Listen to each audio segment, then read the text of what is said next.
normal. Balik na rin yung Insta360 sa pag-record. Agoy. Nawala ako sa topic ko ba?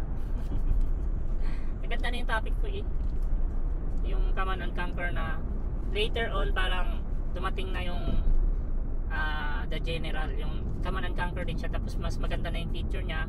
Maganda na yung aeroplano, parang ano na siya. Pero hindi na ako naglaro noon kasi ang computer ko noon is Pentium 4. Ang laki ng kailangan niyang memory, tapos ang kailangan na processor, kailangan mo magpalit ng GeForce ba, tapos ganitong mga yung ano nga, yung 128 saka 128 na parang RAM, yung random access memory ng computer, kailangan kong palitan ng 5512. So dalawa yun, tapos ang presyo ay tag 35. So hindi na ako nag-install ng The General kasi kung i-install mo siya na hindi ka magpalit ng RAM at saka ng GeForce ng motherboard, mabagal siya, parang malag siya, hindi mo ma-enjoy yung laro. So doon ako sa Red Alert, doon talaga ako nahasa, at saka yung Max Payne, yung GTE, yung Grand Theft Auto, ganyan. So yun yung mga laro noon. Pero naalala ko yung ano nga, yung Terminal 2 diretso lang.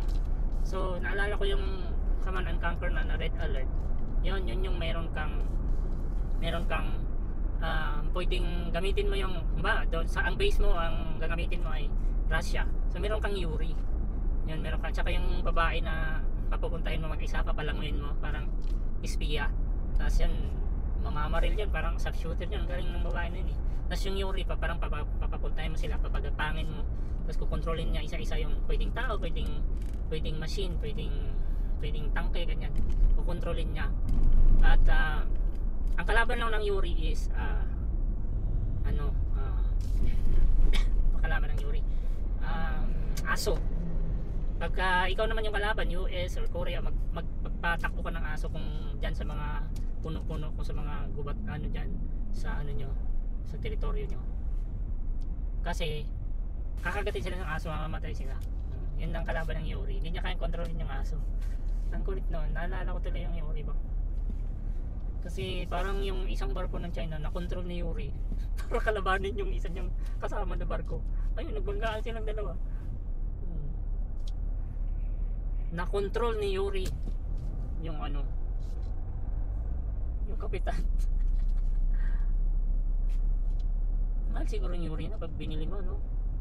Yung isang power of the mind. Parang naiipit ako dito sa kwento kasi ng kwento, ayan. Naiipit ako dito sa lane na to. Mayroon pala sa kabila, naluwag. Napunta ko sa service road. Dapat sa fast lane. Ang tagal ko na hindi nakapunta kasi dito sa terminal 2 eh. Lagi akong terminal 1 eh. Terminal 1 o terminal 3.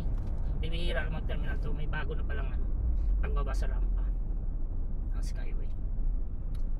Ayan, nawala na ba? Nawala na yung mga comment. Hindi na nakikita. Kanina ang dami. Ang kulit. Tama na nga yan. Tama na yan. Tama na nga yan. Ang VIP. Maliit ang VIP parking sa sa 2. Hindi katulad sa 1 at saka sa 3. Malawak.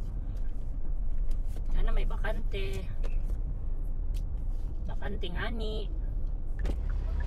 Hi sir, good afternoon. Anong embassy sir? Hindi siya embassy sir, ADB, Asian Development Bank. Pick up lang? Pick up.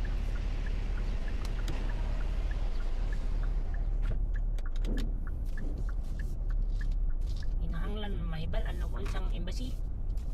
Wala naman, wala bang lilim dito. Agoy. Tapos, ayun. For diplomats. Ayan, diplomats.